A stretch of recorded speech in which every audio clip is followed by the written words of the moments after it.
வணக்கம். இன்றைய அரசியல் ஆடுகளத்திற்கு உங்கள் அனைவரையும் அன்புடன் வரவேற்கிறோம். இன்றைய முக்கியமான நமது அரசியல் அலசல் என்னன்னு பார்க்கலாம். முதல் செய்தி, அருண் ஐபிஎஸ் சமீபத்தில் லஞ்ச ஒழிப்பு பிரிவிலிருந்து மாற்றப்பட்டவர். ஏற்கனவே போலீஸ் கமிஷனராக, சென்னை மாநகர போலீஸ் கமிஷனராக திமுக ஆட்சி காலத்தில் பணியாற்றியவர். அவர் மீது பல குற்றச்சாட்டுக்கள் இருந்தன. என்கவுண்டர் வேண்டியவங்களுக்கு, வேண்டாதவங்களுக்கு இதுக்கெல்லாம் என்கவுண்டர் பண்ணுறாரு, வேண்டாதவங்களை கைது பண்ணி கூண்டாசல்ல போடுறாரு, அரெஸ்டெல்லாம் இஷ்டத்துக்கு பண்ணுறாரு, அரசியல்வாதிகள் எல்லாம் திமுகவுக்கு ஆதரவாக இல்லாவிட்டால் அவர்களை கூட குண்டர் சட்டத்தில் கைது செய்கிறார் அப்படின்னுலாம் நிறைய அவர் மேலே விமர்சனம் இருந்தது.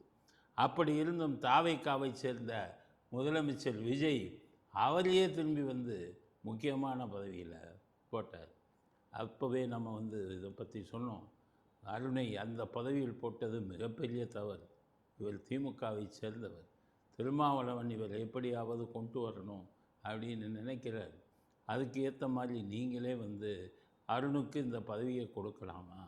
அந்த பதவியில் தானே திமுகவின் முன்னாள் அமைச்சர்கள் எல்லாரையும் கைது செய்ய முடியும், விசாரணை செய்ய முடியும்.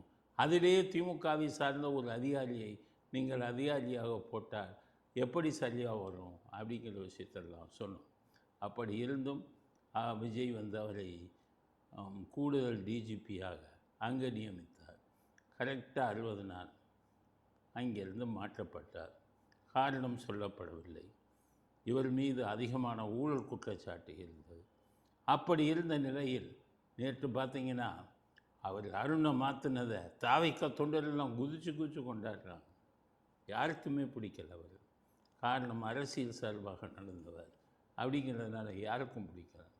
கடைசி இப்போ இன்றைக்கி அவர் வீட்டில் இன்கம் டேக்ஸ் ரைடு அடிச்சிருக்கோம். இன்கம் டேக்ஸ் ரைடு யார் வீட்டில் அடிப்பாங்க? பணக்காரன் வீட்டில் கோடியாக கொள்ளை அடித்தவன் வீட்டில் கோடிக்கணக்கில் பணத்தை வச்சுட்டு கணக்கு காட்டாதவங்க வீட்டில் தான் அடிப்பாங்க. அப்படி இருந்தும் அருண் ஐபிஎஸ் வீட்டில் நேற்று இன்கம் டேக்ஸ் ரைடு அடிச்சிருக்காங்க. ஆனால் அருண் ஐபிஎஸ் யமுனா அப்படின்னு சொல்லி ஒரு பெண்ணை காதல் திருமணம் செய்து கொண்டார். அவர் ஐஆர்எஸ் அதிகாரி. அதனால் அவர் சென்ட்ரல் கவர்மெண்ட்டில் இருக்கார். அவர் மேலேயும் நிறைய ஊழல் குற்றச்சாட்டு வந்திருக்கு. அதனால தான் கைது செய்தோம் அப்படிங்கிறாங்க மத்திய அரசாங்கத்தைச் சேர்ந்த அதிகாரிகள். எப்படி இருந்தாலும் அருண் மேல் கோடிக்கணக்கான பண ஊழல் பேசப்பட்டு வருகிறது. அதனால் அவர் எங்கெங்கு சொத்து வைத்திருக்கிறார், யார் யாரிடமிருந்து பணம் வாங்கினார் என்பதை வருங்காலத்தில் விஜய் அரசாங்கம் இந்த நாட்டு மக்களுக்கு உணர்த்த வேண்டும் என்பதுதான் ஒட்டுமொத்த தமிழ்நாட்டின் கருத்து. நான்லாம் எத்தனையோ ஐபிஎஸ்ஸை பார்த்துருக்கேன். இப்படிப்பட்ட ஒரு ஐபிஎஸ் அதிகாரி, ஐபிஎஸ்னால் தன்னுடைய கடமை முடிச்சுட்டு போவாங்க. ஒரு சின்ன இது கூட தனக்கு வரக்கூடாதுன்னு நினைப்பாங்க. ஒரு சின்ன சார்ஜுன்னு வந்துட்டால் அதன் மூலம் தனக்கு பதவி உயர்வெல்லாம் பாதிக்கப்படும் நினைப்பாங்க. எந்த கட்சி ஆட்சியில் இருந்தாலும் அந்த கட்சிக்கு சாதகமாக இருக்க மாட்டாங்க. அந்த கட்சியை சேர்ந்து வருகிற முத்திரையை குத்த மாட்டாங்க. அப்படி இருக்கும்போது இந்த அருண் ஐபிஎஸ், திருமாவளவன் போன்றவர்களை தலைவான கூப்பிடுறது, ஜாதியின் அடிப்படையிலெல்லாம் குண்டர் சட்டத்தில் போடுறது. உயர்நீதிமன்றமே பலமுறை அவருக்கு வார்னிங் கொடுத்தாங்க. குண்டர் சட்டத்தை தப்பாக பயன்படுத்துகிறீங்கன்னு சொன்னாங்க. உயர்நீதிமன்ற அதிகாரிகளை 2 மணி நேரம் காவலில் வைத்தார் என்று பல மணி நேரம் இவரை காவலில் வைத்தாங்க. அதுக்கு அடுத்தது ஏவிஎஸ் என்று சொல்லப்படக்கூடிய உபச்சார தடுப்பு பிரிவில் இருந்த ஒரு பெண் போலீஸ் அதிகாரியிடம் மாதம் மாமூல் அதிகமாக வாங்கினார் அப்படிங்கிற குற்றச்சாட்டு எல்லாம் வந்தது. விமலாங்கிற ஒரு இன்ஸ்பெக்டரை தவறுதலாக அவர் வேண்டுமென்றே அவர் மீது நடவடிக்கை எடுத்தார் அப்படிங்கிற குற்றச்சாட்டு கூட வந்தது. அப்படிப்பட்ட இந்த அருண் எனக்கே புரியலை. ஏன்னா எந்த ஐபிஎஸ் அதிகாரியும் செய்யாத விஷயங்களை இவர் செய்திருக்கிறார். அதனால் இந்த இன்கம் டேக்ஸ் ரைடு அடித்தது அருமையான ஒரு விஷயம். அதனால் நாட்டு மக்களுக்கு அருண் ஐபிஎஸ் எப்படிப்பட்டவர், என்னென்ன ஊழல்களில் சிக்கியிருக்கிறார், எவ்வளவு பணம் கைப்பற்றப்பட்டதுங்கிற அத்தனை விவரங்களையும் இன்கம் டேக்ஸ் டிபார்ட்மெண்ட், வருமான வரித்துறை பொதுமக்களுக்கு தெரிவிக்க வேண்டும் அப்படிங்கிறது தான் நம்முடைய முதல் கட்ட கருத்து. அடுத்து வேலு சிங்கப்பூரில் போய் படுத்துக்கிட்டாரு. இதில் வந்துக்கிட்டு அவர் ஆஜர்படுத்த சொல்லி சம்மன் பண்ணாங்க. சம்மன் கொடுத்தாங்க. போடாத சாலைக்கு வந்து அமௌண்ட்டு ஒதுக்கியிருக்காரு. சாலையே போடலை, ஆனால் அரசாங்கத்திலேருந்து பணம் போயிருக்கு. கூப்பிட்டாங்க. யோகியர் உத்தமர் போல் சொல்கிறாரு. நான் வந்தேனே, இன்றைக்கி வந்து ஆஜராயிட்டார். நான் வந்து எனக்கு தெரிஞ்சதெல்லாம் சொல்லிட்டேன்னு. யோகியர் உத்தமர் போல் பேசுகிறார். அண்ணாமலைக்கு எதுக்கு பணம் கொடுத்தீங்க? ஈடியிலேருந்து என்ன மேலே எந்த வழக்கம் போடாமல் பார்த்துக்கங்கன்னு சொல்லி தானே பணம் கொடுத்தீங்க. அப்போ ஈடி பிடிக்கும் அளவிற்கு நீங்கள் ஊழல் செஞ்சது உண்மையாக இல்லையா? அதனால் இப்போ லஞ்ச ஒழிப்புத்துறை வந்து விசாரணைக்கு கூப்பிட்டுருக்காங்க. எஃப்ஐஆர் போடணும், ஏவா வேலுவை கைது பண்ணணும், ஏவா வேலுவை ஈடி வந்து என்கொயரி பண்ணணும் அப்படிங்கிறது தான் எங்களுடைய கருத்து. காரணம், பொதுப்பணித்துறை அமைச்சராக இருந்து கோடிக்கணக்கில் கொள்ளையடித்தவர் ஏவா வேலு. அவர் விட்டதுங்கிறது வந்து யாரை விட்டாலும் ஏவா வேலுவை விடக்கூடாது. காரணம், பல ஆயிரக்கணக்கான கோடி பல இது வந்து ஸ்டாலினுக்கு வந்து பங்காக கொடுத்துருக்கிறார். இப்போ இது சொல்லும்போது தான் ஸ்டாலின் பேர் ஒன்று தான். இப்போ லண்டன்லேருந்து சில செய்தி வந்தது. ஸ்டாலின் பேர் இப்போ படித்தார்ல, பிஏ ஸ்போர்ட்ஸ் ஒரு யூனிவர்சிட்டி சொன்னல, அந்த யூனிவர்சிட்டி ராஜபக்சே வந்து கொள்ளையடித்து லண்டனில் தான் போய் இந்த மாதிரி யூனிவர்சிட்டியெல்லாம் ஆரம்பித்தானா. நம்ம லண்டனில் 10 யூனிவர்சிட்டி இருக்கான் இந்த மாதிரி.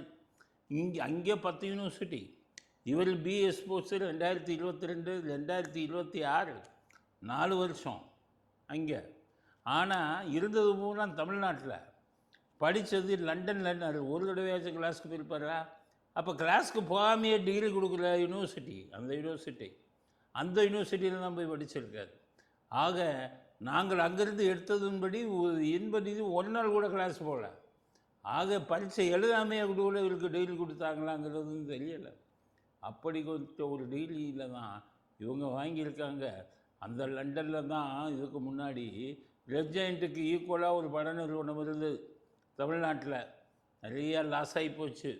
அவங்ககிட்ட வந்து இவர்கள் கொள்ளையடித்த அத்தனை படத்தையும் கொடுத்து அவர்கள் லண்டனில் தான் பேஸு. மொபைல் ஃபோன் டெக்னாலஜி, மொபைல் ஃபோனை விற்கிற பிஸ்னஸ்.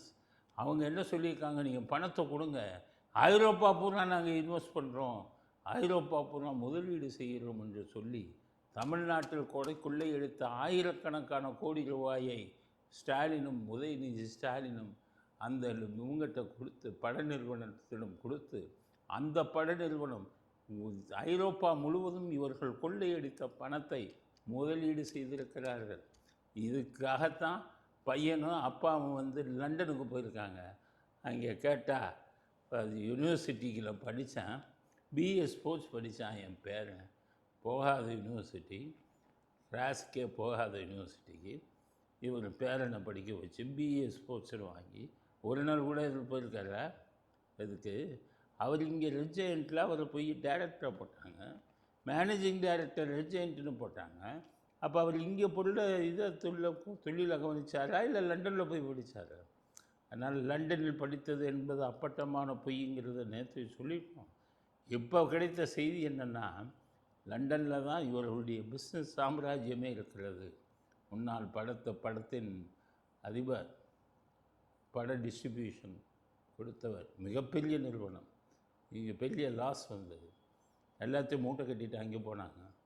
போகும்போது இவர்கள் கொள்ளையடித்த பணத்தை எல்லாம் கொண்டு போய் ஐரோப்பா முழுவதும் இன்வெஸ்ட் பண்ணியிருக்காங்க அப்படிங்கிறது நமக்கு கிடைச்ச செய்தி. அங்கே தான் விஜய் மனைவி சங்கீதா, அவருடைய பேரண்ட்ஸ் எல்லாருமே இருக்காங்க.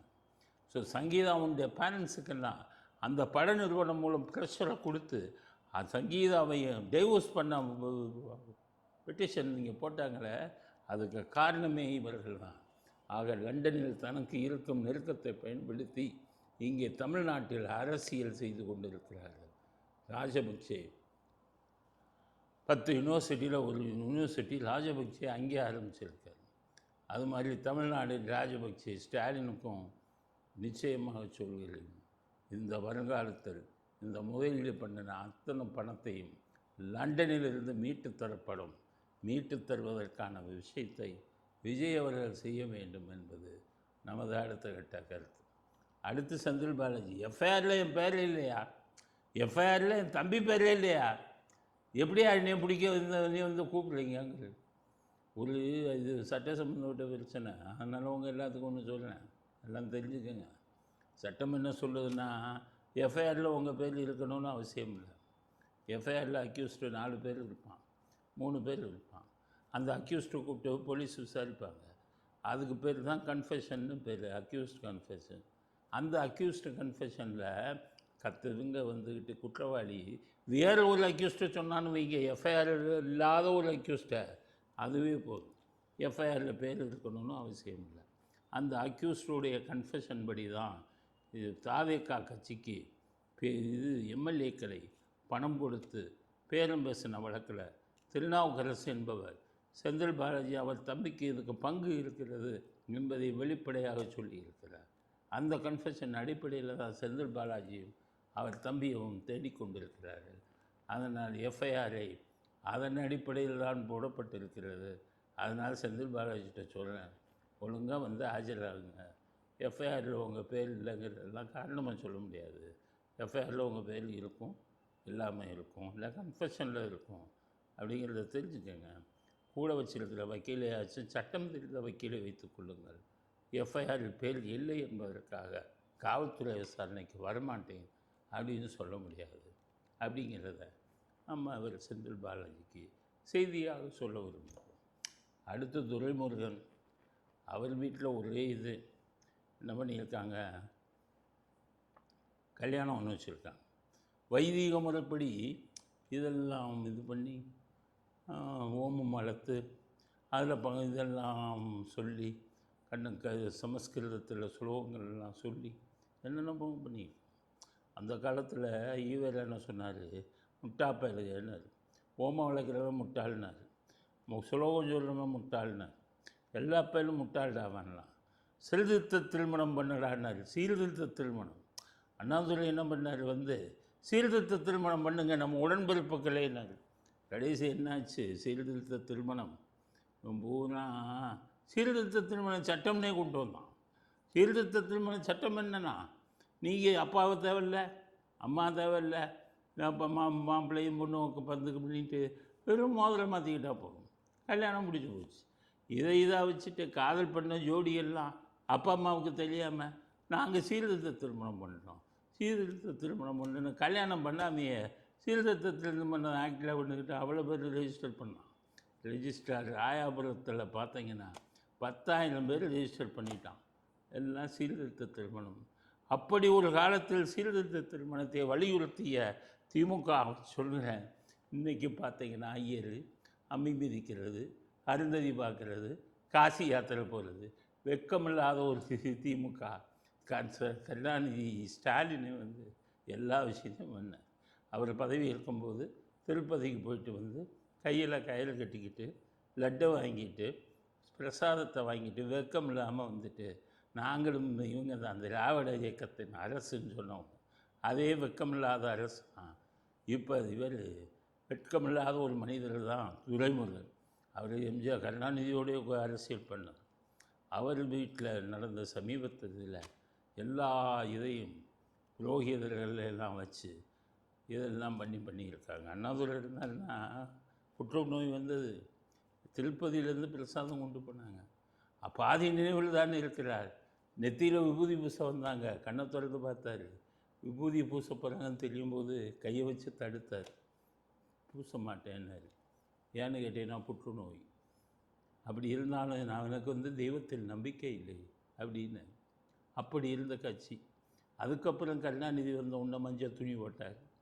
3வது மனைவியை கூட்டிக்கிட்டு மஞ்சள் துண்டு போட்டார். 3வது மனைவியை கூட்டிகிட்டு போய் மேல்மருவத்தூர் ஆதவரா சக்தியில் கதவு மூடிட்டு பூஜை பண்ணார். அப்படி போய் கொண்டு இருக்கிறது இந்த திராவிடம் இயக்கம் அப்படிங்கிறது நமக்கெல்லாம் மகிழ்ச்சிகரமான செய்தி. மானம், வெக்கம், ரோஷம் எதுவுமே இல்லை இங்கே இந்த திராவிட இயக்கத்துக்கு அப்படிங்கிறத அடுத்த கருத்தாக பதிவு செய்ய விரும்பும். அடுத்தது விஜய்க்கும் சங்கீதாவுக்கும் டைவர்ஸ் நடக்குது. அந்த ஜட்ஜு என்ன பண்ணிட்டாரு, அதெல்லாம் வீடியோவில் ஆஜராக முடியாது, நீ நேரம் வாங்குறது அப்படியே சொல்கிறாரு. ஒன்றுமே தெரியாத ஜட்ஜுன்னு நினைக்கிறேன். வீடியோ கான்ஃபரன்சிங் அப்படின்னு இப்போ வந்துச்சு. அமெரிக்காவில் ரஷ்யாவில் இருக்கிறவங்களாம் இங்கே வரணும்னு அவசியமே இல்லை. அவங்க என்ன சொல்கிறாங்க, அங்கே இருந்துக்கிட்டே வீடியோ கான்ஃபரன்சிங்னு பெட்டிஷன் போட்டால் உடனே ஒத்துக்கணும் ஜட்ஜு. நீ அமெரிக்காவிலேருந்து நேரம்னு சொல்லக்கூடாது. எத்தனையோ பேர், தேவதாசன் ஒரு ஜட்ஜு அமெரிக்காவிலையும் ஆஸ்திரேலியாவிலும் இருந்தாங்க புடிச்ச முன்னாடி, 2 பேர்த்தையும் கூப்பிடவே இல்லை. அமெரிக்காவில் ஆஸ்திரேலியா இருந்தபடியே விவாகரத்து கொடுத்தார் ஜட்ஜு தேவதாசன் ஜட்ஜு. அதனால் நேரில் வர வேண்டும் என்ற அவசியம் இல்லை. விவாகரத்து இதிலேயே கொடுக்கலாம், வீடியோ கான்ஃபரன்ஸிங்லேயே. அந்த வீடியோ கான்ஃபரன்சிங்கிறது வெளிநாட்டில் இருக்கணும், உடம்பு சரியில்லாமல் இருக்கணும். இப்போ விஜய் மாதிரி உங்கள் இதாக இருக்காங்க முதலமைச்சராக, கோர்ட்டுக்கு வந்தால் பாதுகாப்பு விஷயங்கள் வரும். அப்போ அதெல்லாம் கொடுத்து ஆகணும். கொடுக்க மாட்டேன்னு இருந்த ஜட்ஜு சொன்னதாக இப்போது ஒரு செய்தி வந்திருக்கிறது. அதனால் சட்டம் தெரியாத நீதிபதி என்று நினைக்கிறேன். அதனால் சட்டப்படி நீங்கள் வீடியோ கான்ஃபரன்ஸ் கேட்டால் பாதுகாப்பை முன்னிட்டு கொடுத்துத்தான் ஆக வேண்டும் என்பதை அந்த செங்கல்பட்டு நீதிமன்ற நீதிபதிக்கு தெரிவித்துக் கொள்வோம். தலைமைச் செயலாளருக்கு 6 மாதம் பதவி நீடிப்பு கொடுத்துட்டான். 6 மாதம் கூட 60 வயசு ஆயிடுச்சு. ஆனால் சாயிநாதன் சொல்லி நல்ல மனிதன். அதாவது இதுக்கு முன்னாடி முருகானந்தம்னு ஒரு ஜட்ஜி இருந்தார், ஒரு இவர் இருந்தார் தலைமைச் செயலாளர். அந்த ஆள் பக்கா திமுககார மாதிரியே, எல்லாம் திமுககார மாதிரியே இது பண்ணிக்கிட்டு இருந்தோம். அவங்க எலெக்ஷன் நடக்கும்போது எலெக்ஷன் கமிஷன் அத்தனை பேர் அந்த தலைமைச் செயலாளரை மாற்றுங்க திமுககாரன். நான் உடனே மாற்றிட்டு இருந்த சாய்நாத்தை யார் போட்டா? தலைமைச் இவங்க போடல, எலெக்ஷன் கமிஷன் போட்டான். விஜய் வந்தோடனே அரசியல் இல்லை, ஐஏஎஸ் அதிகாரிகள் ஐபிஎஸ் அதிகாரிகள், அதில் அரசியல் இல்லை. அவரே வச்சுருந்தார். 6 மாதம் அவர் செயல்பாடு திருப்தியாக இருந்தது.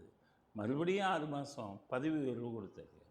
இந்த பதவி உயர்வு கொடுக்குறது சரியானு பார்த்தீங்கன்னா எத்தனையோ இதுக்கு முன்னாடி ஆட்சியில் கூட பதவி உயர்வுகள் கொடுக்கப்பட்டிருக்கேன். அதே மாதிரி வெளிய மாநிலங்களில் கூட ஓய்வு பெறக்கூடிய நேரத்தில் பதவி உயர்வு கொடுக்கப்பட்டிருக்கிறது. அப்படிப்பட்டு கொடுக்கப்பட்ட ஒரு பதவி உயர்வு தான் இது. நல்ல அதிகாரிகள் அதிக நாட்கள் அரசாங்கத்தில் இருந்தால் நல்லது, நல்ல விஷயம்தான். கெட்டவர்கள் தான் அதிக நாள் இருக்கக்கூடாது அப்படிங்கிறது தலைமைச் செயலாளர் அதனுடைய எக்ஸ்டென்ஷன் பதவி நீடிப்பு, அந்த விஷயமாக நம்முடைய கருத்து அப்படிங்கிறது அடுத்த கட்ட கருத்து. ஆம்ஸ்ட்ராங் கொலை வழக்கு. ஆம்ஸ்ட்ராங் என்ன பண்ணார்? ஆம்ஸ்ட்ராங்கும் கொலை பண்ணிட்டான். கொலை பண்ணிவிட்டு விஷயம் தெரிஞ்சவங்க அதில் கொஞ்சம் பேர் இருந்தான். திருவேங்கடம்னு ஒரு அக்யூஸ்டு. அவனுக்கு எதுக்கு கொலை பண்ணாருன்னு தெரியும். அவனை ஏவுனது யாருன்னா அவனுக்கு தெரியும். பணம் கொடுத்து கொலை செய்ய சொன்னது யாருன்னா அவனுக்கு தெரியும். திருவேங்கடம் தான் மெயின். அவனை தான் தேடிக்கிட்டு இருந்தாங்க. பிடிச்சிட்டாங்க. அருண் ஐபிஎஸ்ஸில் தான் இருந்தார் கமிஷனரை. பிடிச்சிட்டார். பிடிச்சா அதோடு ஒன்றும்ல என்ன பண்ணிட்டார், அவனை அப்படியே கூட்டிகிட்டு வர மாதிரி கூட்டிகிட்டு அப்படியே ஷூட் பண்ணி என்கவுண்டர் பண்ணிட்டு வந்தார். அவனுக்கு தெரிந்த அத்தனை ரகசியங்களும் மூடி மறைக்கப்பட்டன. இந்த கொலையில் சேகர் பாபுவுக்கு சம்பந்தம் இருக்குது அப்படிங்கிறது முதல் கட்ட அறிக்கையில் தெரிய வந்தது.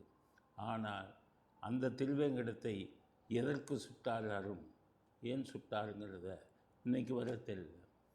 அதுக்கப்புறம் செல்வ பெருந்தகை, அவருக்கும் இந்த கொலைக்கும் சம்பந்தம் இருக்கிறது அப்படிங்கிற செய்தி எல்லாம் வந்தது. ஒரு பொது ஆள் என்ன பண்ணால் வழக்கு போட்டான் ஹைகோர்ட்டில். என்ன வழக்கு போட்டான்? இதில் அரசியல்வாதிகள் தலையீடு இருக்கிறது, அதனால் இந்த கேஸை நீங்கள் உடனடியாக சிபிஐக்கு மாற்றுங்கன்னு. சிபிஐ ஒழுங்காக விசாரிக்கிறானோ இல்லையோ, ஆனால் சிபிஐக்கு மாற்றினாங்கன்னா உண்மை வெளியில் வரும் அப்படின்னு எல்லாம் நம்பினாங்க. அதனால் சிபிஐக்கு மாற்றினாங்க. ஸ்டாலின் இதை எதிர்த்து அப்பீல் செய்தார் சுப்ரீம் கோர்ட்டில். சிபிஐக்கு மாற்றியது தப்பு, நாங்களே இதை விசாரிக்கிறோம்னாரு. ஏன் சிபிஐ விசாரிச்சா என்ன? சிபிஐ ஒரு நடுநிலைமையாக இருந்து உள்ள குற்றவாளியை கண்டுபிடிப்பான்ல. அதனால் இவர் போய் அங்கே போட்டார். இன்றைக்கி தாவேக அரசு விஜய் அந்த வழக்கை வாபஸ் வாங்கி சிபிஐ விசாரிக்கணும், எங்களுக்கு ஒன்றும் அப்ஜெக்ஷன் இல்லைன்ட்டாங்க. அதனால் மறுபடியும் வழக்கு சிபிஐக்கு போய்விட்டது. அருண்கிறவர் மீண்டும் ஜெயிலுக்கு போவாரா, இல்லை செல்வ பெருந்தகை ஜெயிலுக்கு போவாரா, இல்லை அதுக்கு அடுத்தது சேகர்பாபு ஜெயிலுக்கு போக போகிறாராங்கிறது வெகு விரைவில் தெரிய வரும் அப்படிங்கிறது அடுத்த கட்ட கருத்து. அடுத்தது இந்த கம்யூனிஸ்ட் பயிலுங்க 2 பயிலுங்க இருக்கான். சிபிஐன்னு ஒருத்தன், சிபிஎம்னு ஒருத்தன். 2 பேரும் வலது கம்யூனிஸ்ட், இடது கம்யூனிஸ்ட். அதுக்கு பேரே எப்படி இருந்ததுன்னா, முதல்ல ஒரு கம்யூனிஸ்ட்டு தான் இருந்தது, கம்யூனிஸ்ட்டுன்னு. அதுக்கப்புறம் உங்களுக்குள்ளே வந்துக்கிட்டு தகராறு வந்தது. ஒருத்தன் வந்து விவசாயிகளுக்கு போராடுறேன்னா, இன்னொருத்தன் தொழிலாளர்களுக்கு போராடுறேன்னா. இப்போ எவனையும் 2க்கும் போராடல.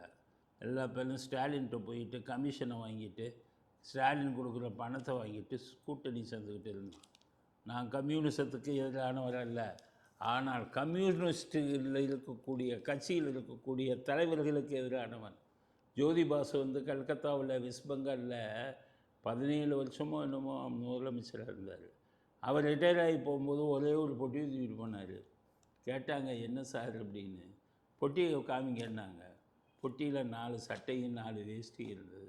இதுதான்ப்பா என் சொத்து, பேங்க்கில் வரும் கூட எனக்கு பணம் இல்லை அப்படின்ட்டு. அவன் தான் உண்மையான கம்யூனிஸ்ட். அப்போ இதில் கேரளாலெல்லாம் பாருங்கள், மஞ்சாண்டின்னு இருந்தார். அவர் காங்கிரஸ்காரர் தான். 14,000 ரூபா வச்சுருந்தார் பேங்க்கில் ரிட்டையர் ஆகும்போது. அதனால் கம்யூனிஸ்ட்டுங்கிறது நல்ல கட்சி. ஆரம்ப கட்டத்தில் இருந்த தலைவர்கள் நல்லவர்கள். ஆனால் நாளாக கம்யூனிஸ்ட்காரன் பூரா வந்து நான் சுயநலமாக மாறிட்டான். இப்போ பாருங்கள், 2 எம்எல்ஏ வலது கம்யூனிஸ்ட், இடது கம்யூனிஸ்ட் 2 எம்எல்ஏ, 4 பேரும் ஆதரவு கொடுக்குறேன்னா. ஆதரவு எங்களுக்கு மந்திரி பதவி வேணான்னா. இப்போ வலது கம்யூனிஸ்ட்டு இன்றைக்கி அறிக்கை விட்டார், நாங்களும் மந்திரி பதவியை வாங்கிடலான்னு இருக்கோம் அப்படின்னு. உடனே இடது கம்யூனிஸ்ட் சொன்னார், நாங்கள் வாங்க மாட்டோம், வலது கம்யூனிஸ்ட்னால் வாங்கலாம், நாங்கள் வாங்க மாட்டோங்கிறான். பட் இவங்களும் இந்த போக போக பார்த்தீங்கன்னா ஒரு மந்திரி ஆகி எல்லோரும் முதல் மந்திரி பதவி அனுபவிக்கணுங்கிறது நிச்சயம் செய்வாங்க. கம்யூனிஸ்டுகளில் வரும். கம்யூனிஸ்டுகள் புறம் சந்தர்ப்பவாதிகள். அதனால் தாவே காட்சியில் எங்களுக்கும் மந்திரி கொடுங்கன்னு கேட்க ஆரம்பிச்சிட்டாங்க. இப்போ சிபிஐ, சிபிஎம் 2 கம்யூனிஸ்டுகளும். அதனால் விரைவில் தாவே காட்சியில் கம்யூனிஸ்டுகள் இதில் இருக்க போகிறாங்க. தமிழ்நாட்டில் கம்யூனிஸ்டுங்க மந்திரியாக இருந்து சரித்திரமே இல்லை, இதுவரை சரித்திரமே இல்லை. முதலில் சரித்திரம் திரும்ப போகிறது அப்படிங்கிறது அடுத்த கட்ட செய்தி. ரவீந்திரநாத் தாகூர் பேரன் என்று நினைக்கிறார் மாணிக் தாகூர். மாணிக் தாகூர் யார் தெரியுமா? காங்கிரஸோட தலைவர், புதிய தலைவர். அவர் வெட்டு ஒன்று துண்டு ஒன்றுன்னு பேசுகிறார். திமுக காரனை பிடிச்சி வாங்குன்னு வாங்குது. திமுக காரன் என்னடா காங்கிரஸ் நேற்று வர கூட்டணியில் இருந்தான், இன்றைக்கி கண்டபடி நம்மளை திட்டுறானுன்ட்டு யார்கிட்ட சொல்கிறது, எப்படி சொல்கிறதுன்னு தெரியல, இருந்துக்கிட்டே இருந்தாங்க. இன்றைக்கி நம்ம நாட்டு வக்கீல் ஆர்எஸ் பாரதி அவர் சொல்லியிருக்காரு, டேய் நீ என்ன ரவீந்திரநாத் தாகூர் பேருன்னு நினைப்பா உனக்கு அப்படின்னு மாணிக் தாகூர் அப்படிங்கிற காங்கிரஸ் கட்சி தலைவரை அவர் விமர்சனம் செய்கிறார். பேசிட்டு என்ன சொல்கிறாரு, வாயில் வந்தபடி பேசுவோம் நாங்கள் தெரியுமா அப்படிங்கிறோம். யார்? நாட்டு வக்கீல் ஆர்எஸ் பாரதி. நாட்டு வக்கீல் ஆர்எஸ் பாரதிக்கு பாரதி யாருனாப்பா? உங்களுக்கு அவருக்கு ரவீந்திரநாத் தாகூர்னா உங்களை வந்து நீங்கள் பாரதியார்னு ஒரு இருந்தார், எழுத்தாளர், புலவர், கவிஞர் பாரதியார். அவருக்கு நினப்பு இவர் ஆர்எஸ் பாரதிக்கு. உங்கள் ஸ்டாலினுக்கு ரஷ்ய சர்வாதிகாரி ஸ்டாலின் நினப்பு. 2ஆம் உலகப் போரில் மிகப்பெரிய வெற்றியை நாட்டியவர் ஸ்டாலின். அவர் தான் நேதாஜியை வேஜி சிறையில் வச்சு கொண்டார். அவர் பேரை தான் கருணாநிதி இவருக்கு வச்சார். இவருக்கு இந்த பேர் வச்சதை பார்த்த உடனேயே இதில் கான்வென்ட்டில் மெட்ராஸில் ஜெயலலிதா படித்த கான்வென்ட்டில் எல்லா சீட்டும் கருணாநிதி ரெக்கமெண்டேஷன் கொடுத்து சேர்த்துட்டார் ஸ்டாலினை. அப்ளிகேஷனில் உன் பேர் என்னன்னு கேட்டாங்க, ஸ்டாலின் அப்படின்னாரு. என்ன ஸ்டாலின்? ஜோசப் ஸ்டாலினா? ஆமாம், அவர் தான் வந்து இத்தாலிக்கு ரஷ்யாவில் சர்வாதிகாரியாக இருந்து இவ்வளோ உயிர்களை கொன்றவர். அவர் பேருடைய உனக்கு சீட்டே கிடையாடான, சீட்டே கிடையாது. தன்னுடைய சுயசரிதையில் ஸ்டாலின் இதை எழுதி இருக்கிறார். அதனால் இவங்க குடும்பம் பூரா எல்லாம் பெரிய ஸ்டாலின்னா பெரிய இவர் ஜோசப் ஸ்டாலின் ரஷ்யாவின் சர்வாதிகாரி நினப்பு, இவருக்கு பாரதியார் நினப்பு. உங்களுக்கெல்லாம் அந்த நினப்பு இருக்கும்போது இவருக்கு ஏன் மாணிக் தாகூர், ஏன் ரவீந்திரநாத் தாகூர் பேரன்னு நினைக்கக்கூடாது? எல்லாம் அப்படி தான். அதனால் உங்களை நீ வந்து திமுக காங்கிரஸ்காரன் தான் நீ காலை வார போகிறான். உங்களுடைய அத்தனை கொள்ளைகளையும் வெளியில் கொண்டு வர போவன் காங்கிரஸ்காரன் தான். வாய்க்கு வந்தபடி பேசுவோங்கிறீங்களே மிஸ்டர் ஆர்எஸ் பாரதி, வாய்க்கு வந்தபடி உங்களுக்கு தான் பேச தெரியுமா? மற்ற கட்சியில் இருக்கிறவன்லாம் தான் இது பண்ணிக்கிட்டு இருப்பாங்க. அவனுக்கும் வாய்க்கு வந்தபடி பேச தெரியும் அப்படிங்கிறத நாட்டு வக்கீல் ஆர்எஸ் பாரதிக்கு சொல்ல விரும்புவோம். அடுத்தது கடைசி கருத்து ஹார்மோஸ் நீரடை. இப்போ பெரிய சண்டை நடந்தது ஈரானுக்கும் இஸ்ரேலுக்கும். அமெரிக்கா போய் இஸ்ரேலுக்கு சப்போர்ட் பண்ணிச்சு. அப்போ அந்த ஹார்மோஸ் நீரணையை கடந்து தான் கேஸ் வரணும், பெட்ரோலிய பொருட்கள் வரணும். பெட்ரோலிய பொருட்கள்லாம் கிடைக்கல. ஏன்னு கேட்டிங்கன்னா ஈரான் அந்த இதிலே அந்த அணைக்கட்டை தாண்டக்கூடாதுன்ட்டான். அந்த அந்த இதில் நதியில் எந்த நாட்டு கப்பலும் போகக்கூடாதுன்ட்டான். அதனால் உலகம் பூரா பயந்துக்கிட்டு இருந்தான். ஏன்னா ஹார்மோஸ் நதி வழியாக தான் அவ்வளவு பெட்ரோலிய பொருட்களும் வரணும்.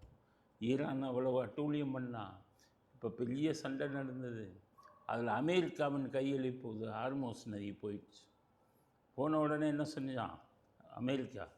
இன்றைக்கி ட்ரம்ப் ஒரு அறிக்கையில் சொல்லிட்டார், இனி அவ்வளோதான்ப்பா, ஈரானுக்கு மட்டும் அந்த நாட்டில் போகக்கூடாதுன்ட்டு, மற்ற உலகத்தில் இருக்க எல்லா நாடும் போகக்கூடாதுன்ட்டார். ஆனால் என்ன 20% உனக்கு வரி போடுறேன், யார் வேணாலும் போய் ஈரான் தான் போகக்கூடாதுன்ட்டு. ஒரு காலத்தில் ஈரானின் கட்டுப்பாடில் இருந்தது ஹார்மோன்ஸ் அணை. அதனால தான் கேஸ் விலை ஏறிச்சு, பெட்ரோல் விலை ஏறிச்சு, டீசல் விலை ஏறிச்சு. எல்லாம் உலகமே பயந்துக்கிட்டு இருந்தது. ஹார்மோஸ் அணை இவங்க கையில் இருக்க, நதிங்கிறது இவங்க கையில் இருக்க, இந்த நதி வழியாக தானே அத்தனை பெட்ரோலிய பொருட்களும் போகணும். இப்போது அந்த நதி அமெரிக்காவின் கட்டுப்பாட்டில் வந்து விட்டதால் ஈரானை தவிர அத்தனை பேரும் போகலான்ட்டான். அதனால் இனி பெட்ரோலிய பொருட்களின் விலை கூடும், ஆனால் தட்டுப்பாடு என்பது இருக்காது. கேஸ் விலை கூடும், பெட்ரோல் விலை கூடும். ஏன்னா அமெரிக்கா 20% வரிக்கு போடுறான். அதில் மற்ற உலக நாடுகள் அத்தனை பேர்த்தையும் அமெரிக்காவோட சண்டையில் ஈடுபட்டு ஈரானை தோற்கடித்ததுனால் 20% வரி அப்படிங்கிறான். வட்டி எதை கொடுத்தாலும் இனிமேல் பெட்ரோலிய பொருட்களுக்கு தட்டுப்பாடு இருக்காது, விலை ஏற்றம் இருக்கலாம் அப்படிங்கிறது உலகத்திற்கே ஒரு நல்ல செய்தி. இத்துடன் இன்றைய அரசியலாளர்களும் நிறைவேறுகிறது. மீண்டும் நாளை புதிய செய்திகளுடன் உங்களை சந்திக்கிறோம். நன்றி, வணக்கம், ஜெய்.